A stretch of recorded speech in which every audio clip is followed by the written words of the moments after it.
What's up, bro? What's up, man? How you doing? Good, good. I wasn't sure if you had remembered. Yep. Good, bro. I was just playing some Grand Theft Auto. Take the edge off. Play Yeah, it's like junk food for the brain. You just play a video game and chill. I've been playing Counter-Strike and got my son into it. He stays here with me, but he also stays with his mom. But when he's with his mom, we're still bonding. You know what I mean? Like we're playing Mhm. together, we're talking Yeah, crap, we're joking around. So it's got that unexpected side effect that it's keeping us closer while we're gaming and playing with each other, which is neat. I only picked it up in the last few weeks because I this is the longest break I've had Uh, in since we joined the Air Force. Like years. I've been off for 6 months, bro. Just wow. kind of because Oh, of is it be, COVID. I was gonna say, is it because of COVID? And Yeah, so everything we do is online. It's all virtual. I'm in a program right now for so when you make major, if you're in the top 10 to 15%, they'll select you for developmental programs where you could go get a master's degree or you could do what I'm doing. Like what I'm doing is highly competitive, but they'll take those people and farm them out. And it's usually a 12-month program because it's aligned with a master's program. But I'm not in a degree program. So basically, the first 6 months, I'm in a holding pattern until Congress reconvenes in January.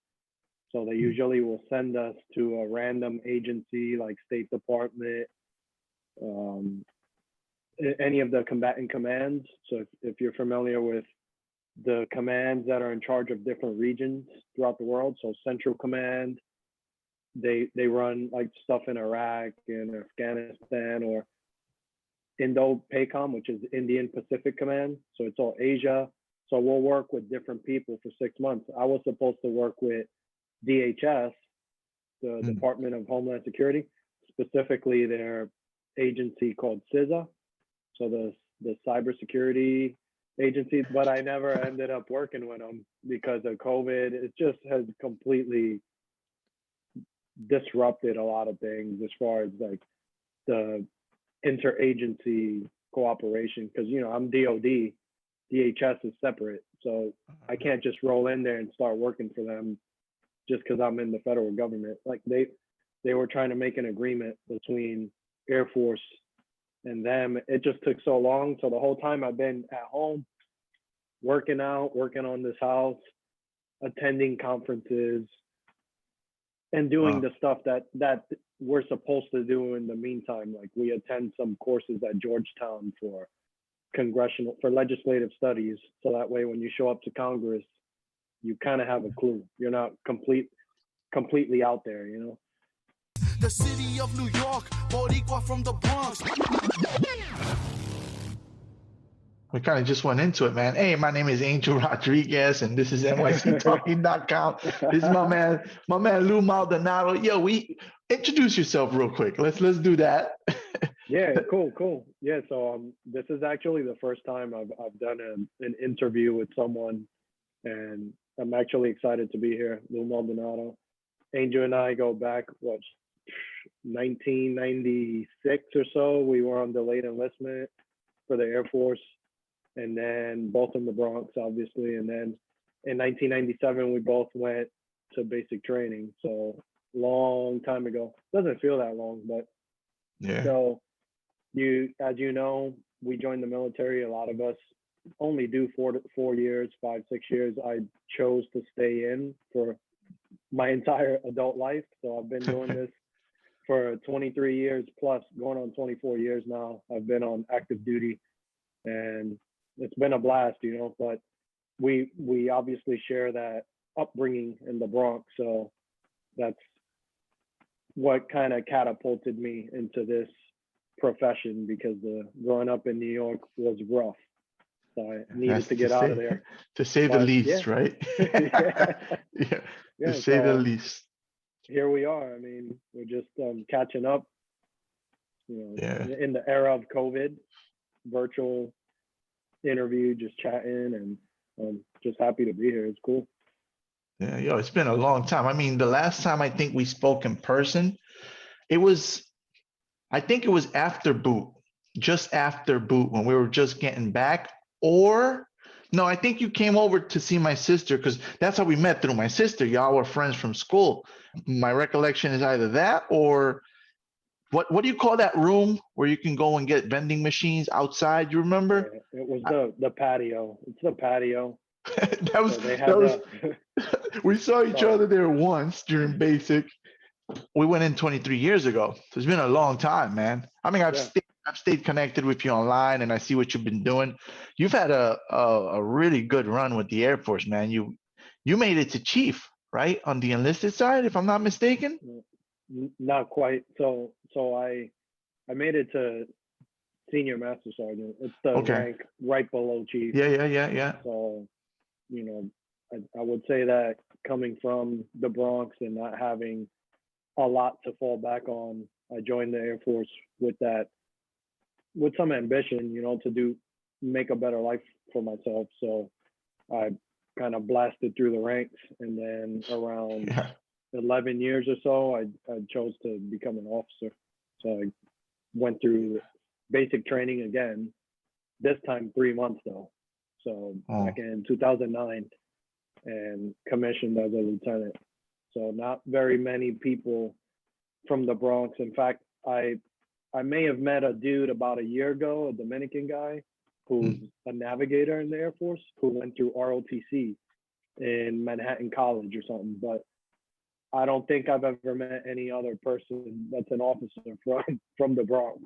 So, Yeah.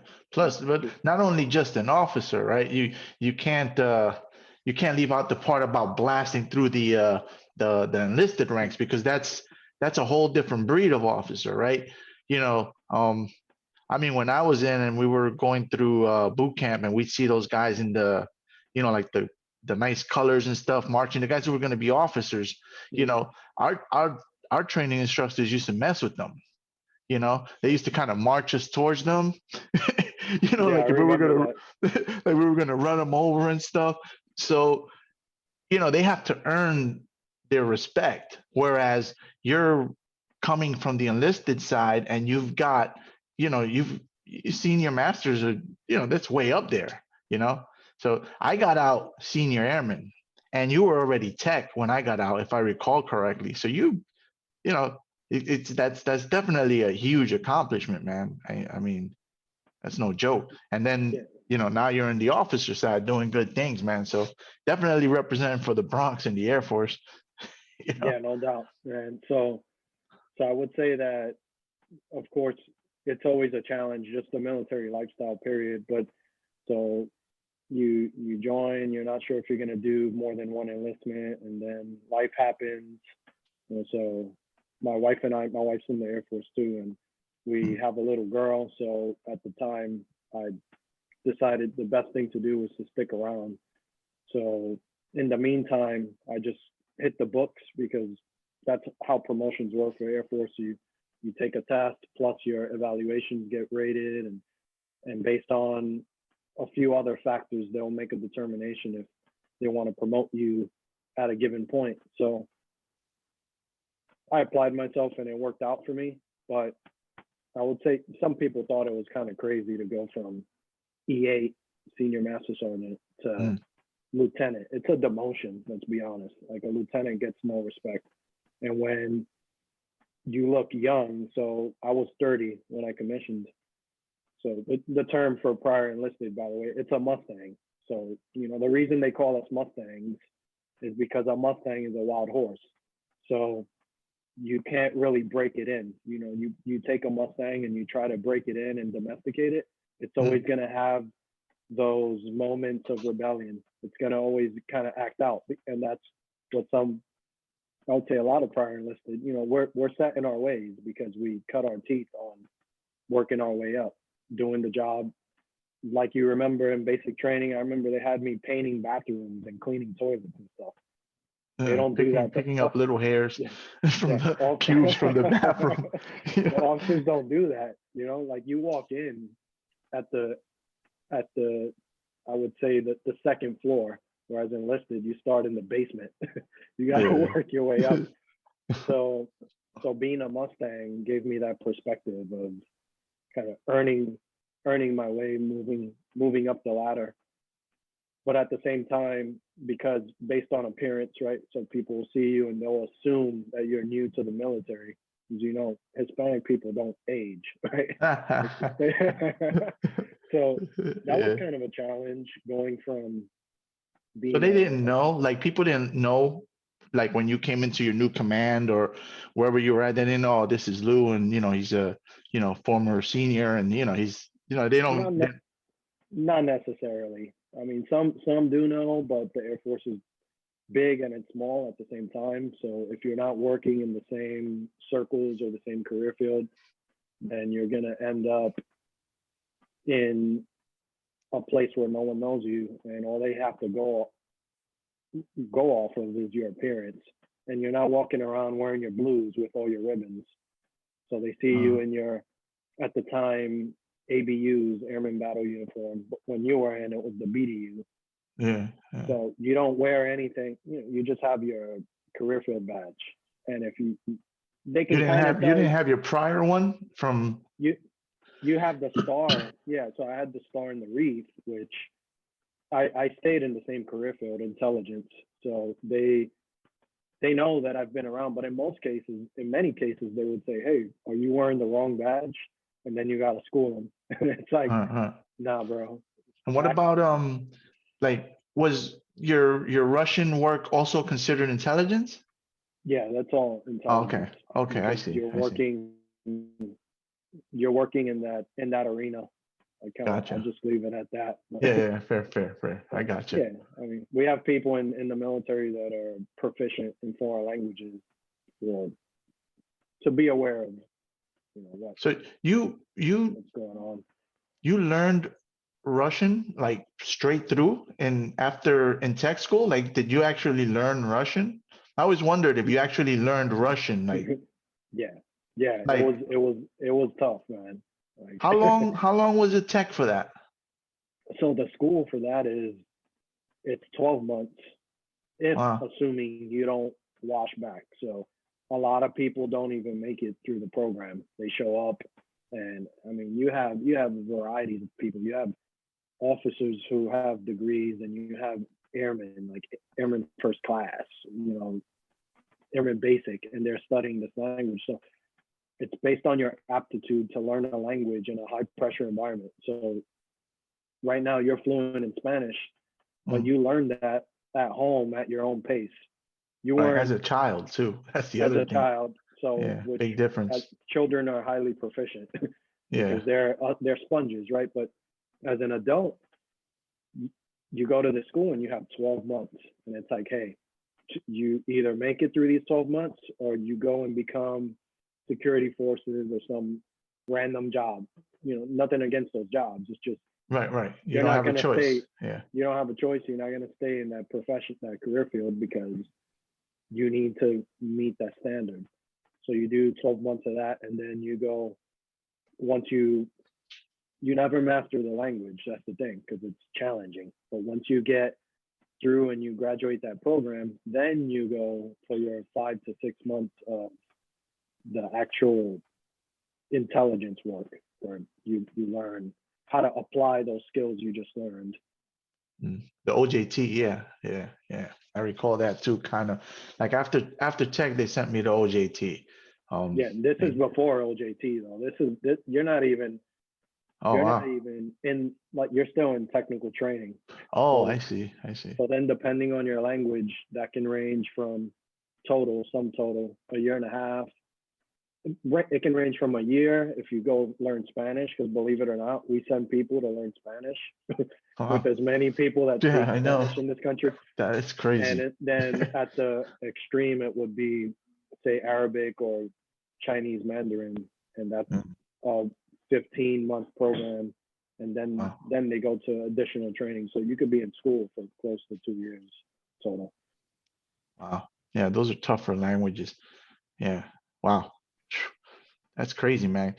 You feel that was helpful in your trajectory, the career path, in I would terms say of. so. But so you went to Dodge High School, right? Yeah. So I went to Walton High School. So you already know how shitty the I quality do. of education was. So you Yeah. show up to a program like where you got to learn Russian or Korean or something. You can imagine how unprepared you're going to be for that, because Right. we don't have the academic foundation necessary. So the school is hard for anybody with an education who reads books. It's harder for people like me and you, because we're barely trying to learn these $10 words in English, because you got to translate them into Russian or whatever, and vice versa. So to basically the point of all that is that by going through something that intense and that challenging, when you achieve that goal, it actually sets you up for tougher goals, because you're like, man, I just graduated this program and I did pretty good at it. So now, sure, it gives you that confidence to go on and get your 4-year degree, or apply for a special duty assignment in the Air Force, or do something outside of your comfort zone, really, is what it does. Right. So it definitely helped me with the trajectory. Well, yeah, it's you're breaking it down real well, because it's saying I can achieve this very difficult thing. I can do anything.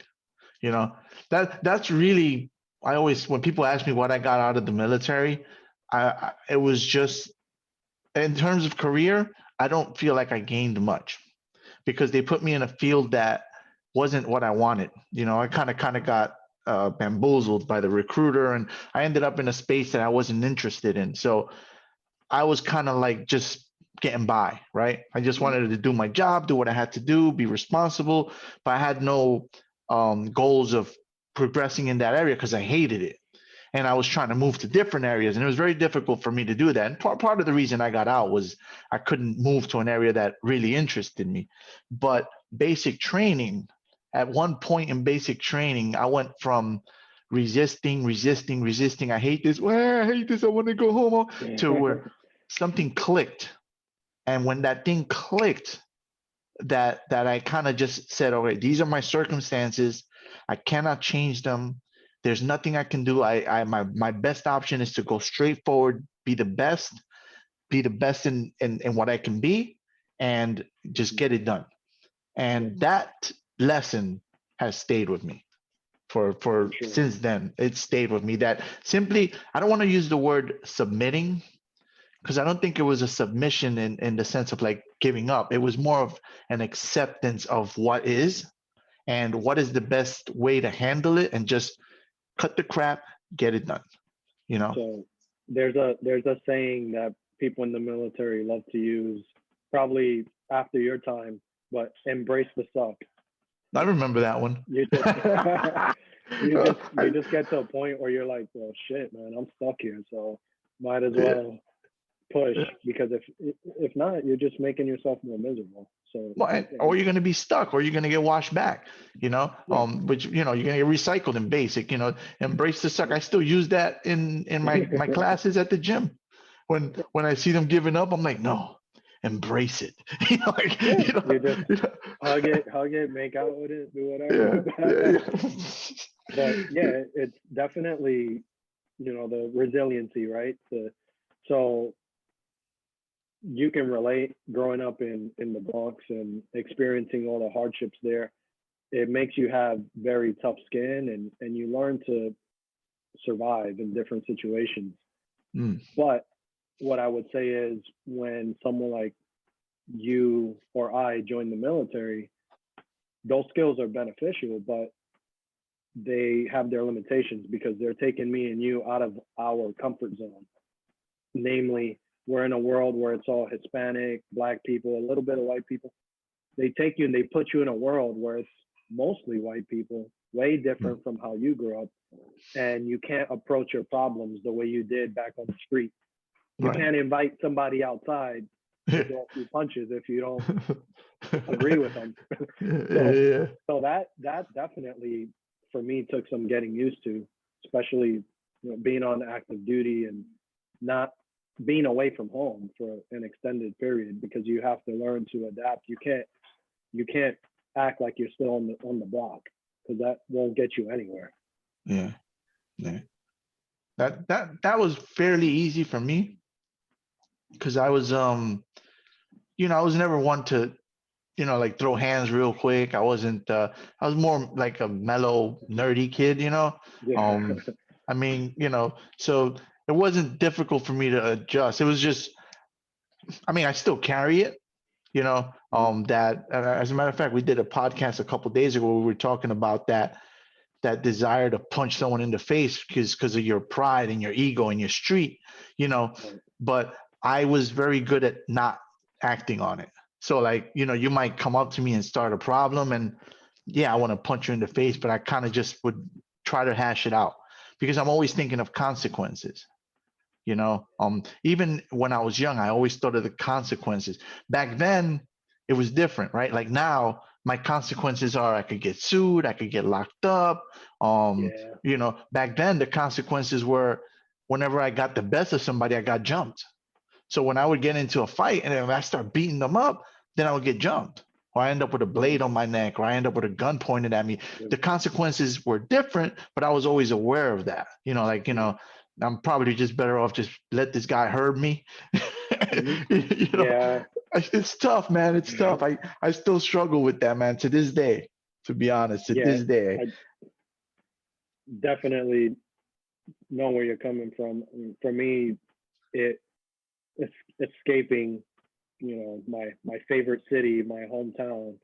It was more so trying to avoid repeating the cycle that everyone in my family had done. Like, so everyone in my family handled their problems with their hands. I've seen my family throw down with people in front of me. Like, if you know Malali Park, right? Yeah, yeah. On Jerome Avenue, that's where I grew up. You know how in the summer the island dudes from like Trinidad and all that, they have their barbecues and it's real loud. And so I remember my family one time fighting with those dudes because they got pissed that my aunt was leaning on their car.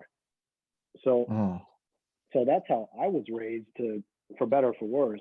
Hey, yeah. somebody disrespects you, you let them have Knock it. him out. Yeah. And that doesn't work in the military. Like it kind of, I take that back. In the '90s, it kind of worked a little bit. you know, like when I first joined, it was a little bit more old school. But nowadays, I mean, no way. You can't even like curse somebody out. It's just a different culture nowadays. Don't want to say Mm, it's better or worse, but you have to learn the art of leadership, emotional intelligence, right? Figuring mm. out what makes someone tick. You can't just revert to your instinct Yeah, yeah. based on It's where you always grew up. there. It's always there, but you know, even I say I was kind of like nerdy and whatever, but the that whatever it is there. And then a lot of times, I was walking on Queens Boulevard here and there was five dudes posted up and I saw them and my instinct was if I go around them, they're gonna think I'm soft. So I just went right through them. So they saw that as a provocation. But again, it's the street in me that says, if you go the passive route, they're gonna hurt you. They're gonna think you're soft. So I went the more of like I'm walking through you guys, and what? And then one of the cats says something, and I turned around, and now I'm thinking again consequences. I'm like, damn. It would have been easier for me to just walk around this dude, but now I got five dudes, and I turned around and I said, "What's up, man?" And he said, "Yo, you should have walked around." And I was like, "Nah, man, you don't own the streets." And he was just shocked. He was like, "So what's up?" And they're all looking at me. I'm like, "What's up?" At that point, it's like, "Nah, we good, we good." And I walked away. But had that escalated, I would have gotten my ass whooped. There's no way I was gonna, there was no way I was gonna be able to take these five guys on. They were as big as I am, and I could have gotten stabbed. I could have gotten shot. It just was a bad situation. But for that moment, I don't know if it's ego. I don't know what it was. I just was like, I'm not going in the street for these cats, Yeah. And Well, New York has that jungle mentality. It's very primitive. yeah. If you don't if you don't stand up for yourself, man, they're gonna steamroll you. And I think that's cool but to a fault. Like you can't just Yeah. default to, hey, I'm gonna go throw the hands and handle my business with you. Like that doesn't work in a professional setting.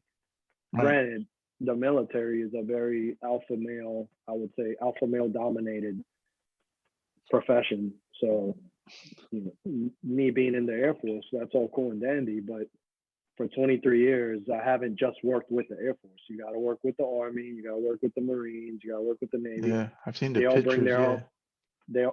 They bring their own cultures, and I would say of all the services, the Air Force tends to be the more docile, kind of chill mode, trying to be more cerebral with handling problems. Whereas Army is way more like drop or way more aggressive, way more blunt, which I respect based on my upbringing. But Right.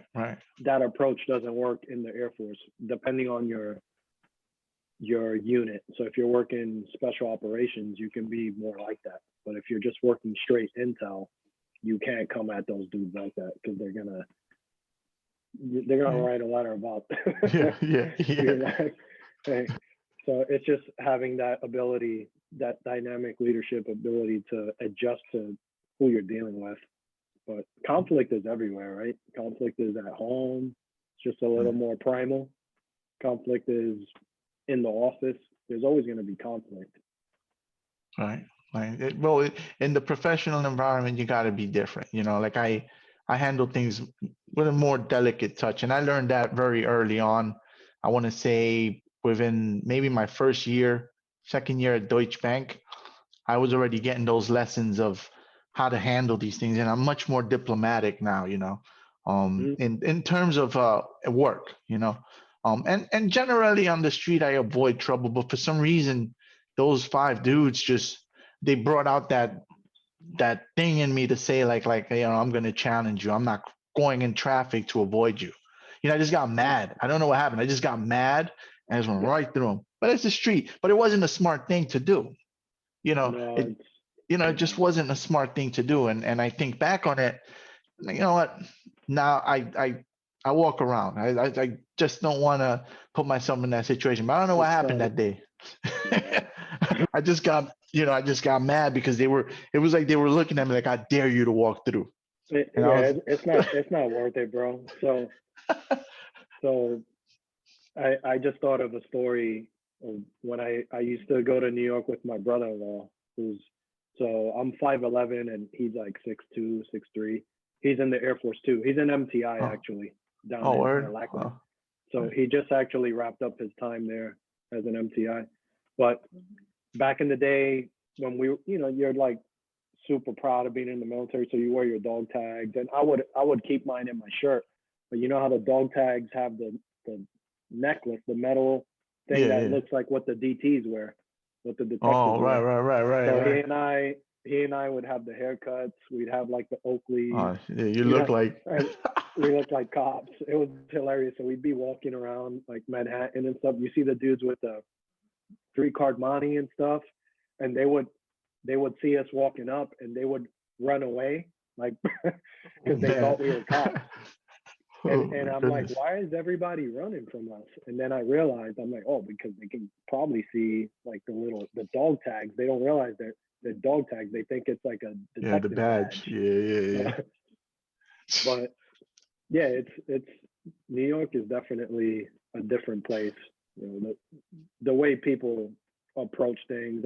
When I walk around there, I don't make eye contact for too long with people. You give them that half a second look, like, yeah, I'm not a chump, but I'm not trying to start nothing with you either. Just leave me alone and I'll leave you alone.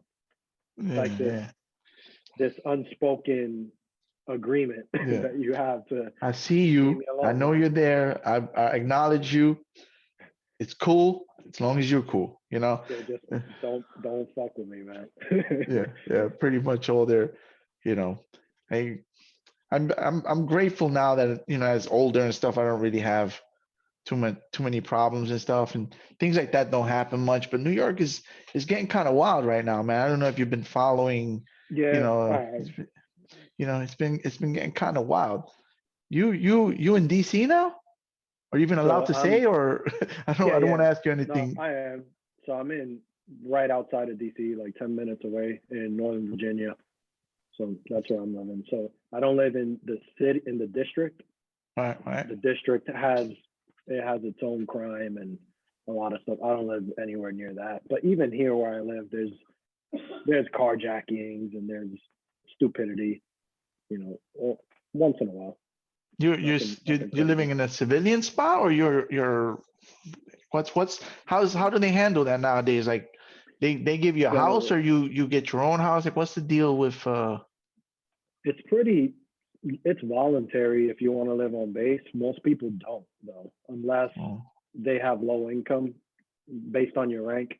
So usually I would say over my whole time in, I've been 50-50, either buy a house or rent a place. It depends on the market, on where you're moving to. So in Florida, for example, I was stationed right on the water. So I wanted to live on the water, but buying a house wasn't financially feasible because you got to buy flood insurance and all that. And that was not worth it. So we rented a house there. But here in DC, because if you stay in long enough, you make colonel, eventually you're going to keep coming back here. It just makes sense to own a house. So we ended up getting a house here. Very cool. Yeah, it's pretty cool. Yeah, I mean, I look at you, and I have one other friend who went to tech school with me, who's also stayed in. I think he's also a major now. That you guys have made careers out of it. And I always kind of like wonder what it would have been like.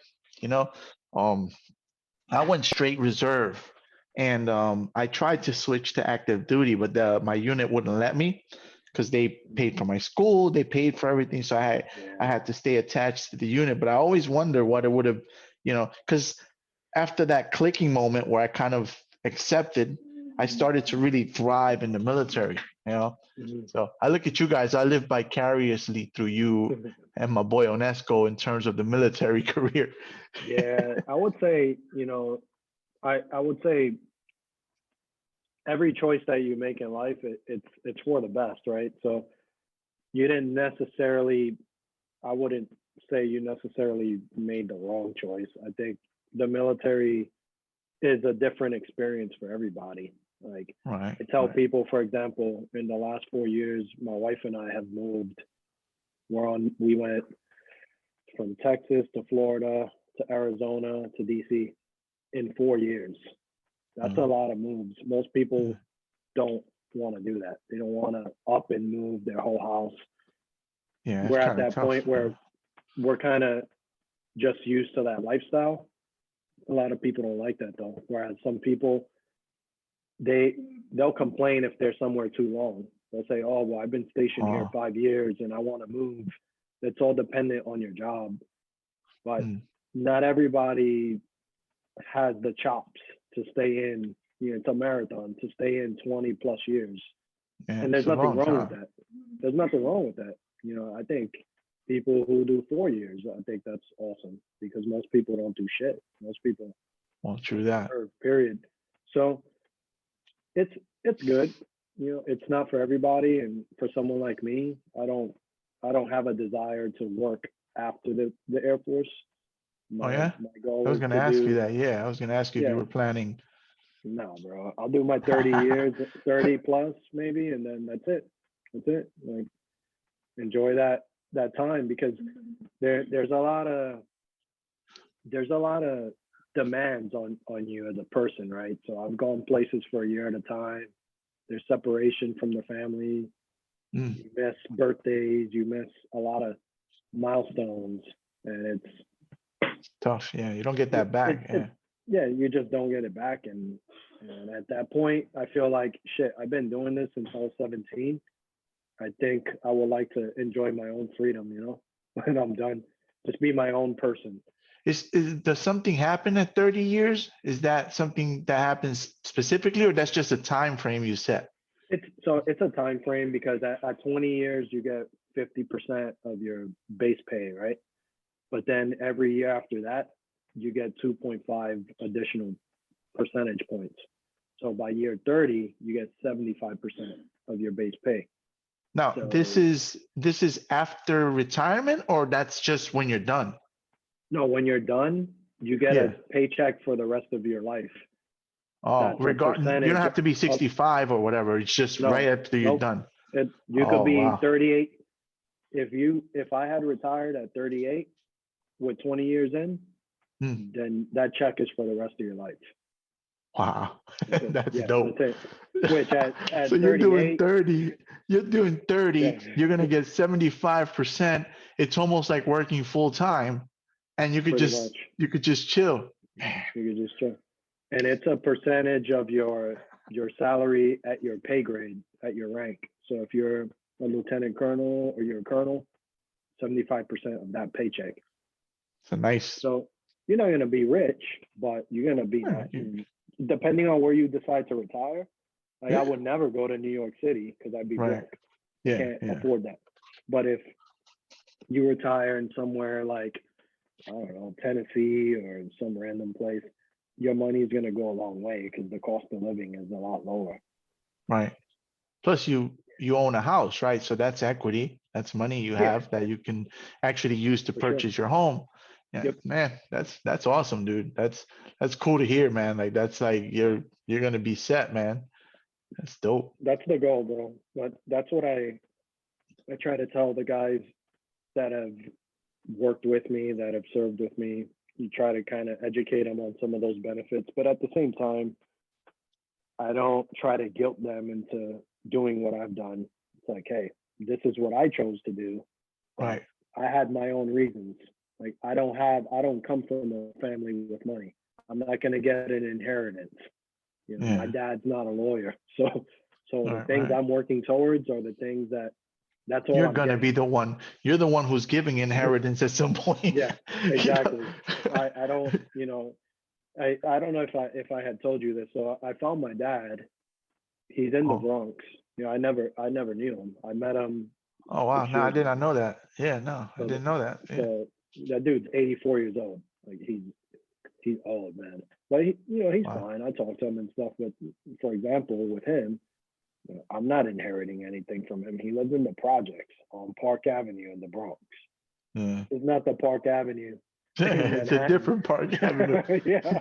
This is the Park Avenue that you'll get fucking stuck up in, man. Like, so when you grow up with those circumstances, you realize that everything depends on you and the family you make, the person you marry or whoever you choose to live with. So that's it. It's almost like a plan B. reset, right?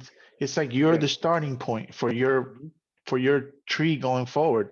I mean, it's not to say I'm speaking financially, speaking in terms of being taken care of and stuff. There's no, it's the same for us, right? I mean, for my family, my dad, he didn't have money. My mom didn't have money. They bust their butt. My mom busted butt to take care of us, and she did what she had to do. But the financial, I don't want to say stability, but things got better starting from me. Our generation, like my kid probably won't have to worry too much. Like he'll be better off than we were. And that's how it should be. His generation going, his kids and your kids should all be in a better place than we are. But our starting points were tough. Just what it is. Whereas some of the folks that you may be talking to, maybe their parents are well off and they may not need to worry about these things. Just real. Yeah, it's just the state of, I would say, the state of America, living in this country. There are people who come from good means. There are people who don't. It's just the name of the game, and you play the hand that's dealt to you, right? You try to do good things, and in our case, right, I chose, just like yourself, to leave that environment. As much as I love New York and I didn't really want to leave, it would have been nice to go to college and have a job there, but it wasn't the best option because of the influences at the time in the 90s. Things were just a lot. It was pretty violent back then and a lot crazier than today. It seems like it's kind of going back to that. But yeah, that's kind of what it feels like these days, man. Like, yeah, it's getting kind of crazy, but it's your personal choices really matter when you're, because I'm still in New York, and I didn't get pulled into that stuff. I came close, and I mean, I always think that there was a greater power looking out for me, because there were times where I could have gotten into some really bad stuff. I got involved with some really bad stuff that, Yeah. you know, and maybe if I looked different, would have went down differently, because one time I got caught. I got caught like in a big gang fight, man. And I mean, I know you had as a matter of fact, you can relate, because you had your experience with the cops. Remember, you were talking about that at one point. Yeah. Well, I had a run in with the cops too, but look at me, bro. You know what I'm saying? Like because of, and it's the only thing I could attribute it to, the way I looked and the way I carry myself. The guy gave me a ticket and let me go. They could have arrested me. We were involved in a big freaking gang fight. It was Yeah. I don't want to mention any sets or anything, but it was a big, well, I still live out here. You know what I'm saying? Yeah. I can still run into people, man. But there was this big opposing groups encounter, and I got caught. I got caught that time, and the cop was kind of like, just get out of here. Let me go. And I wonder if that would have still been the case if I looked differently, if I would have spoken differently. I was just very respectful. I was just like, hey, you got me, man. He said, don't lie to me. Listen, man, I ain't gonna lie to you. Whatever you want to know, I'm gonna tell you. We're cool. Mhm. Hey, let me Yeah. go. Yeah, that could have Yeah. went differently. They could have brought me up on a lot of stuff, because it went nasty. It was Yeah. crazy. And that's sadly, I would say sadly, that's one of the main obstacles to people that grow up in the city, that grow up in New York, or even other cities like Chicago, who knows, all these other cities. Their encounters with law enforcement, sometimes that makes a difference between you being able to join the military or make something of yourself, or Mhm. having a stain on your record, and now you can't do anything because you have this occurrence that is now preventing you from being a good citizen, right? So I think I definitely see where you're coming from. Yeah, yeah. For me, my encounters with cops, even in the Bronx growing up, you always get stopped by the cops there. I remember getting checked by them and all that, but I'm still here. So Yeah. doesn't mean the system is okay, but I think being able to navigate it makes a big difference. Yeah. And Yeah. unfortunately, that's not the case for everybody. Yeah, some people don't get the chance, but I got, like I said, I don't know, I feel like someone was looking out for me, man. I'm not a very religious dude, but someone was looking out for me, man, Yeah, because I I'm could I with could you. think I could think of several scenarios that my life could have gone completely different. Mhm. All it would take was one decision on one individual at a specific moment, and my life could have gone completely sideways, man. So And yeah, that definitely, that you bring up a good point, because I recall growing up, if you remember back in the 90s, like North Face was a thing, and Timbs yeah, were a thing, and Averex yeah. jackets were a thing, and so Oh wow, yeah, yeah, you're like, how do I get these things? I don't have a job, right? yeah, So I'm 16, whatever. I don't have money, but I got a friend who's offering me to jump in with him on this venture yeah, and sell a few bricks of weed or do whatever. And in the short term, it's appealing. It's like, damn, man, I could sell some of this with this dude and make some money. But like yourself, for me at the time, I'm like, I have bigger plans. Like yeah, I've always wanted to join the military when I was a kid. You got Fleet Week in New York. You see the sailors running around and stuff. yeah. I really wanted to join the Navy initially. That's what I wanted to do. Oh, So whenever friends would propose things like that, well, friends, right? Like yeah, people you yeah, grew yeah. up with, acquaintances, Frenemies, right? you're like, no, I'm good. No, I'm good. And thankfully, I did not make those decisions, because they could have, you could have gotten away with it, but at the same time, you get caught and no matter how smart you are, no matter how much potential you might have, you're No. screwed now because now you have a criminal record. Now you got Well, hemmed up. not to And mention what getting locked up does, right? Now you get locked up, now you're in there and you got to do what you got to do to survive in there, you know? right. And And that, that's what I watched all the males in my family do. They, you know, they all went to prison. And in fact, a lot of them had to align themselves, like you said, not to name groups or sets or anything. yeah, of but course, of course. you have to align yourself with someone. You can figure it out. You're Puerto Yeah. Rican. Of course. What of group? course. You're gonna only join certain groups. So Yeah, it's like, yeah. That's well, what I'm saying, you know. Yeah, yeah. those are not the things that, in hindsight, I'm like, I'm glad I didn't do that. But when you're a teenager, you're like, dang, I would like to join that stuff. There were times where I was like, man, I would like to go. I'd go with family to some of their meetings and stuff, and it's like, man, this looks cool. Like you guys have like a fellowship, right? Like Yeah. you're all cool. You The look out for each numbers other. You are defend each other. huge. But I used then to my see the family, meetings. I see the yeah, they meetings would too, tell man, me, and the man. numbers were huge. The amount of people that would go in there, and My family would always tell me, this is not for you. Mm. You're actually smart. You read books. You have potential. We won't even vouch for you to join this stuff.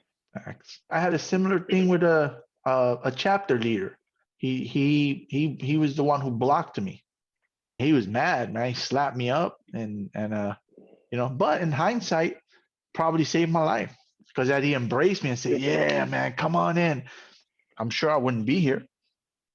I wouldn't be where I'm at right now, you know, with a 4-pound cute dog, you know, I'd probably, Yeah, I know, man. And it's tough when you're in the midst of that, when you're living that life, because yeah, in New York City at the time, no one was out there telling us about the opportunities that are out in the world. I just realized a few years ago, really, when I ran the numbers, I did the math on, went on Google Maps, and I'm like, hey, where's West Point? West Point is 50 minutes from where I grew up, a military academy. So can you imagine if those types of opportunities were available for us growing up in the city? No one told us about anything like that because I think that in many cases, people don't even think that that area can generate that type of person that can go on to succeed in those right. professions. And then really, the people who try, we ostracize them ourselves Yeah, because, you we know, do. we don't know better. We just don't know better. We're trying to, you know, when you're in the midst of that, when I think back to it now, I don't even know how I survived it, right? But all you're trying to do is survive. Mhm. You know, that's all you're trying to do. I equate going to school back then to prison, surviving in a prison scenario. Now, it's not prison, but that's what it felt like when I go to the So yard. You know, if I when walked in certain parts, if I walked through certain parts, I had bottles launched at me. You know, like I had people chasing me with all kinds of weapons just for of course. walking in the wrong part of the yard in school, bro. So people laugh at me when I tell them about my high school experience. They laugh, like they think I'm kidding. So I tell them, hey, my high school had more security than your average airport before 9/11. Because when I went to high school, I had to badge in, put my ID in, I had to put my bag through a metal detector, I had to get wanded down. And this is in 1994, 95. I started high school in 93. And they're like, what? And this is when I first joined the military. I would, you share stories about back home. Yeah, And they're like, yeah, wow, yeah. that's crazy. Like now, that's what you go through at an airport. That was my high school experience. I wasn't even an adult. So it just shows, like you said, the degree of violence, the degree of distraction that you experience. How the fuck are you going to learn when you're going to a place of education and the first thing you encounter is a metal detector because it's too violent? They got to make sure you can't do. Bro, I used to sneak in razor blades in my mouth. And it's not because I was trying to fight with people. It's because you need a razor blade to protect yourself. That was how I was. And that's another thing That's another thing that I wonder how the hell I was pretty good at it back then. I'd never do that now. I'd be Yeah, no. terrified to do that now, bro. But when But you look at the gangs that were out there, so in my high school there were which were I never heard of the that minute, one. Okay. and they just stuck together and they were always beating people up and shit. And it's like, damn, man, here we go.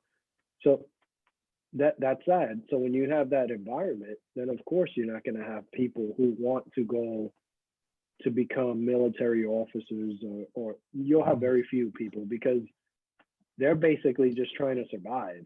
They're not Yeah. concerned with Yeah. the beyond. They're like, Yeah. I Am I just gonna gotta get get through this stabbed week. tomorrow? Yeah. Yeah.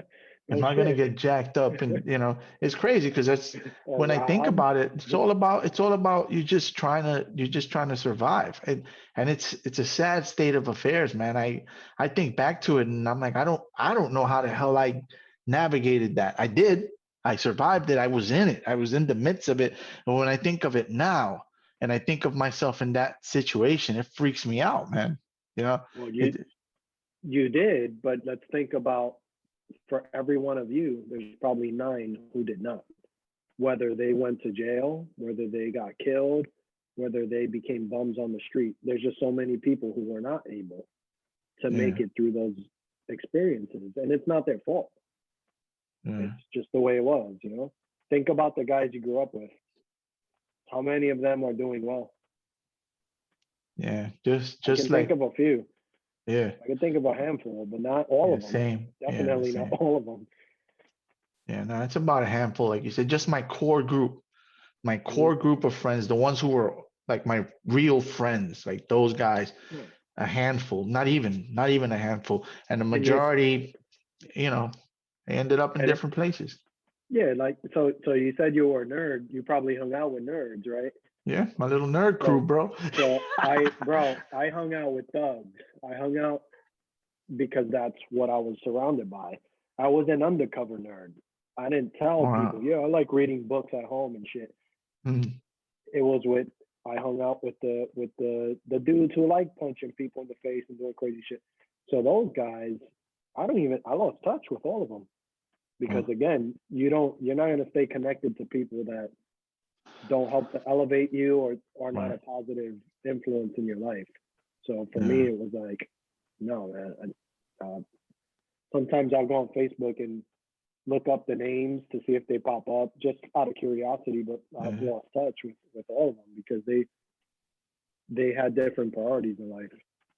Yeah. Yeah. These are people, you grew up with, man. So I had one of those guys one time tell me that I thought I was better than him. He said, you Yeah. think you're better than we are. You think you're better than us. You think you're too good to see us. And I'm like, Mhm. dude, if you want to meet and go to the city and grab a meal, I'd love to. But I Mhm. can't go stand in the corner. Can't do that. Exactly. You're not You know, gonna, yeah. You got time management. You have things you have to do well, I as a also don't want to responsible catch adult. last time I saw my man, he had a gun hidden in his back, so I don't want to catch your bullet either. You know what I'm Mhm. saying? Leave the gun at home. Come meet me for some vegan, some vegan Thai food, and we can have a Yep. nice meal and talk and not worry. But if you're asking me to come stand in the corner in front of the building, I can't do that. And it's just because I don't feel safe. And You know, they take it the wrong way. They take it as you oh, you think looking you're down on better. them. You better. Oh, you think you're better. Yep. You're up. You high class. You no man. I want to spend time with you. You're my boy, man. We grew up together. Yep. I just don't want to be in that environment. Let's go to a Yeah. safe, neutral environment Yep. where nobody's trying to kill you or rob you, right? Because they're doing things that aren't savory. So just leave the thing at home, right? Leave the business at home. Get on the train. Come out to the city where no one knows you, and let's kick it, Mhm. man, as friends, and we just break bread together. Yep. But I can't go into the. I don't. I'm trying to watch my how I did how I call things, but I can't go into your turf where you have enemies and you have business dealings and you're doing your thing Mhm. and maybe get swept up in that. It happened to me once. I ended up against the wall. I was coming home from school. I wasn't even But doing nothing. I just stopped that by to greet a friend and boop, boop, and we're that all up against the wall. those dudes thought that the cops were saying that I was the guy bringing it to them to sell. Oh my gosh. It reminds me of a story of one time I was in high school and I was on the Grand Concourse and I ran into this kid who I actually knew from third grade in 114. So CES 114 on Jerome Avenue, the school that's down on Jerome Avenue. That's the elementary school I went to. It's Jerome and Shakespeare, if you're familiar. So I knew this kid from there when I was in school there, and he's an Ecuadorian kid, and I'm just catching up with him. Well, Grand Concourse and Grand View, if you're familiar with, you probably know where it's at. Grand View and Grand Concourse, past 167, and some random dude comes up to him, and he just starts going in, starts cursing him out, and I'm just talking to him. So I'm like, what the hell's going on? So the dude's like saying some shit, and then he just freaking reaches back and smacks the shit out of him. And the kid I was talking to, I'm like, are you gonna defend yourself? I'm kind of just standing there because again, it's not my problem. It's not my business. Right. So You don't know what's going on. I don't know what the fuck's going on, so I'm not gonna jump in and defend you.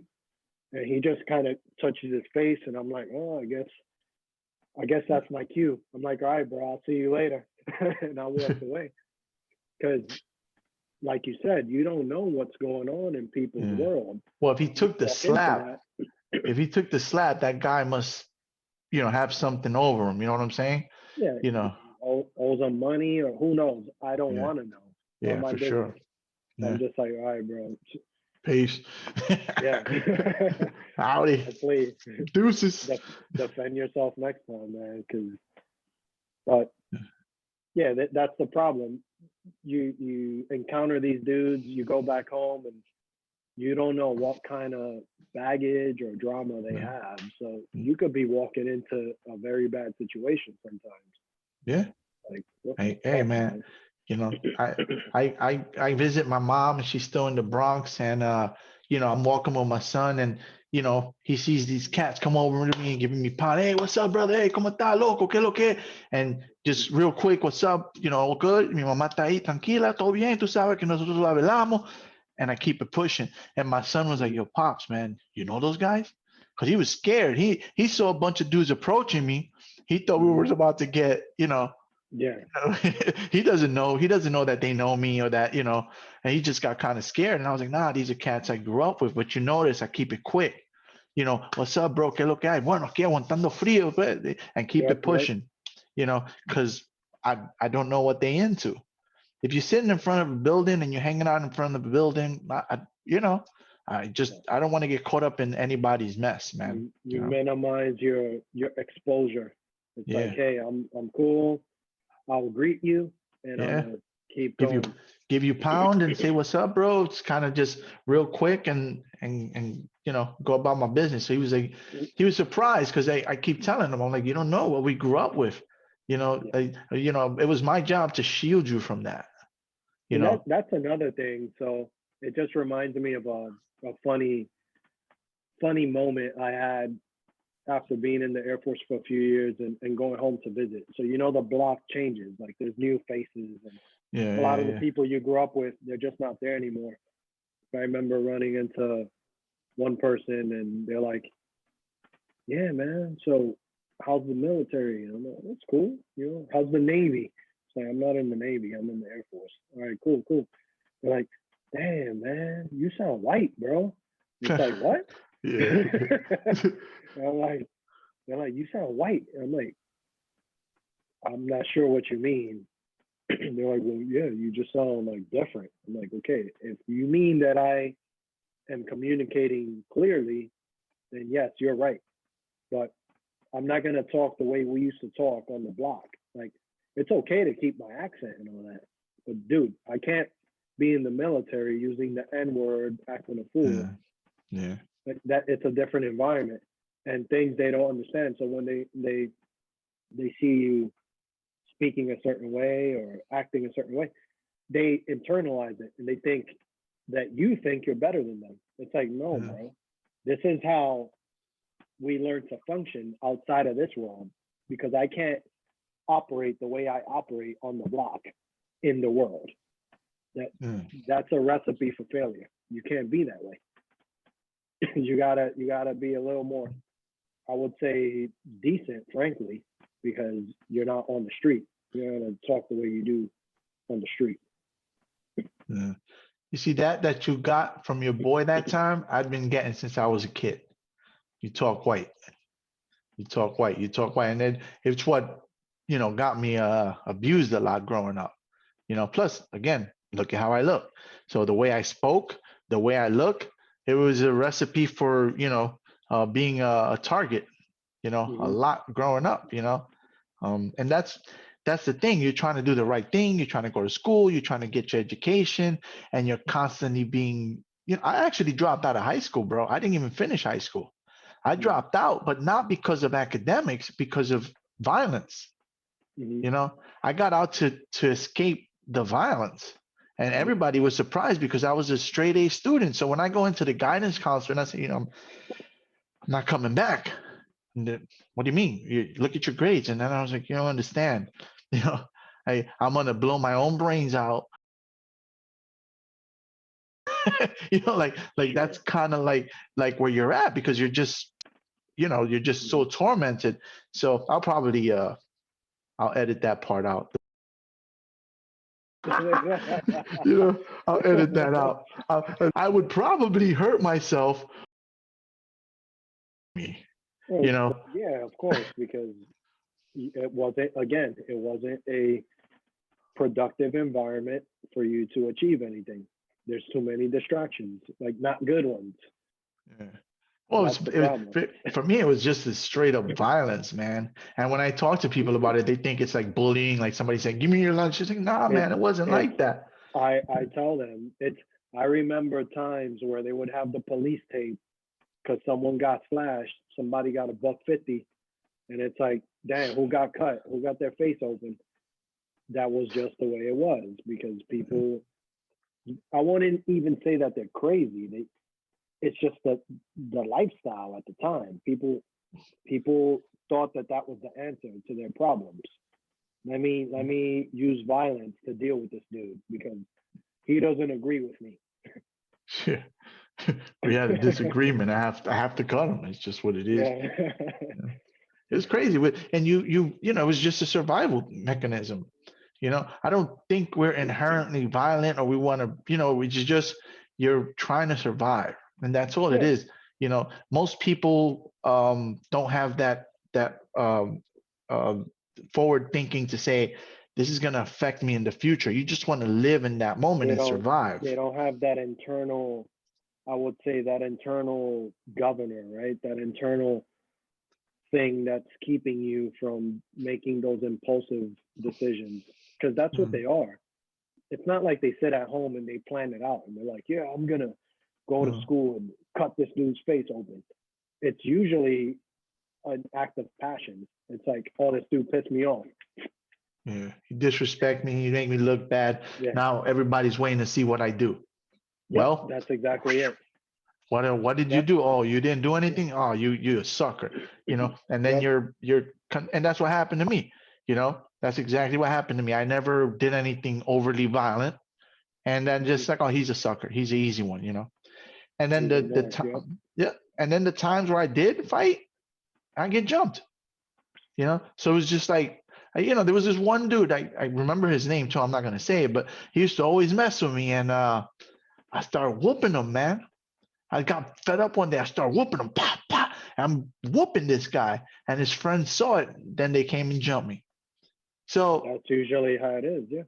Well, I look back on that, man, and I'm like, he's the real sucker, because he walks around the rest of his life knowing that he was getting whooped by the nerd, and his friends had to save him. Yeah. Maybe at that moment they made him look good by making it look like I got jumped, but the fact of the matter was, you were getting beat up by the nerd, and your friends had to come save you. You the sucker, But that's, unfortunately, I still got the whooping. Yeah, but I mean, you're here today, man. It's part of what makes you who you are. Yeah, for sure. some people, like I said, don't necessarily make it through those situations, but you got to find the silver lining because it makes you who you are. It's like scar tissue, right? Yeah, that's right, man. Bro, I've kept you on quite a while, man. It's been a pleasure chatting with you, dude. Yeah, bro, You know, for sure. It's you been know, a good time. Hopefully, I don't mind like catching up again, or it's good to reminisce. You know, nostalgia is always good. yeah, man. Yeah, there's not a lot of people. I mean, I don't know if you encountered the same thing that we have around each other can relate. So it's cool to talk to people who share, your history. You know, For you sure, know, bro. yeah. The people I work with, they don't know what's, They're like from Jersey or Connecticut or yeah, something. yeah, or Britain or whatever, Yeah. Yeah, man. It was good catching up though. Good. Yeah. You know, I can talk to my wife about it, but at some point she's just like, all right, I'm tired of hearing your story. They start to repeat. Yeah. All right, bro. Take it easy and yeah, let's stay in touch, bro. Yeah, no doubt, brother. Thanks for taking the time, man. I'm sure my sister will enjoy it because she hadn't. I don't know if you guys stayed in touch often, but We haven't talked in a long time. It's been a while, but yeah. Yeah, so I'm sure she'll watch. It's like, oh shit, it's my brother and one of my old friends. So that's what's up, bro. Cool. Yeah, man. All right, brother. All right, Suave. Cuídate. take Gracias. it easy. All right, bro. All Cuídate. right. Peace, homie. Bye. You are listening to the NYC Talking podcast. www.nyctalking.com. Please like NYC Talking on Facebook. Please follow Angel R Talk on Twitter and Instagram. We are NYC Talking, the realest lifestyle blog ever. Thanks for listening.